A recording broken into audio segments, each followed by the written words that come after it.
So this is Jew-ish or Jew-y, because I Right. always, and I played this with Tiffany Haddish last Thursday. I watched. Oh, that, you know you did. It's so, I did. I really am. I did. That's nuts. He watches this. Why? All right, wait. It's so fascinating to me.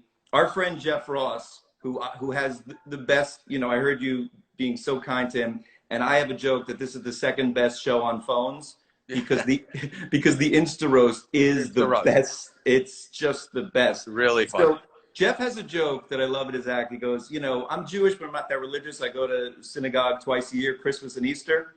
So I'm always fascinated by the level of Jewishness because I'm a big Jew. I get very Jewy, and some people are just ish, and they're not. So if you answer 2 out of 3 of these, we will know if you're Jew-ish or Jewy, or like really, really Jewy. From April 8th of this year to April 16th, did you have any leavened bread? Did I follow the Passover thing? No, but I had leavened things. I didn't eat any bread. Okay, you didn't eat any bread. I hate matzah. I hate matzah. But you had a bite of it, like at the Seder.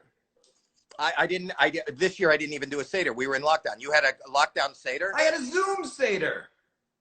I couldn't do that. I didn't know how to do that. You know, I did. We had a Zoom Seder and we left one box empty for Eliyahu. Did you do that?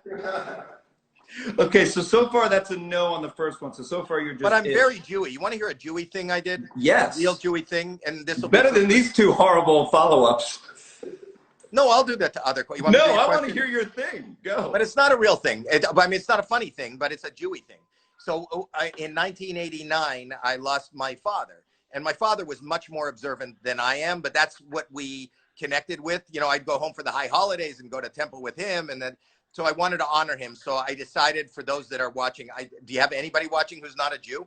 Yes. But I would say this is an all-inclusive.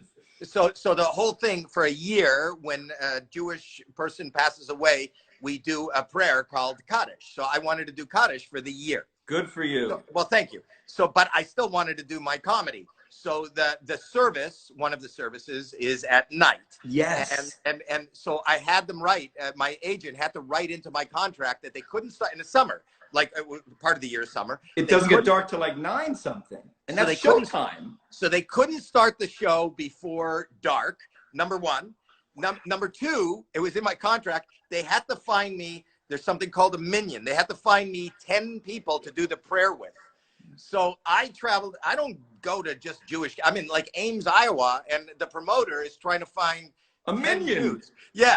So they would drive me before every show. They would drive me. I'd go to a stranger's house to a funeral, and I'd be there. And some people didn't know who I was, and I'm just here. I'll pray with you, and I got to do a comedy show. And then they'd give me a little bag of herring, and I would walk back to the show with my herring. My dressing room always smelled like a filter fish and herring. And in every state, I would have to, and every night I'd have to find, no matter where I was, and I played all over buttfuck America, wherever I was, I had to find 10 Jews or 4 Jews and 6 trees, you know, and do a prayer. That is the sweetest, funniest story ever. That is incredible that you honored your father with that in the middle of like a concert tour, and you're in Iowa looking for Jewish trees. I love that.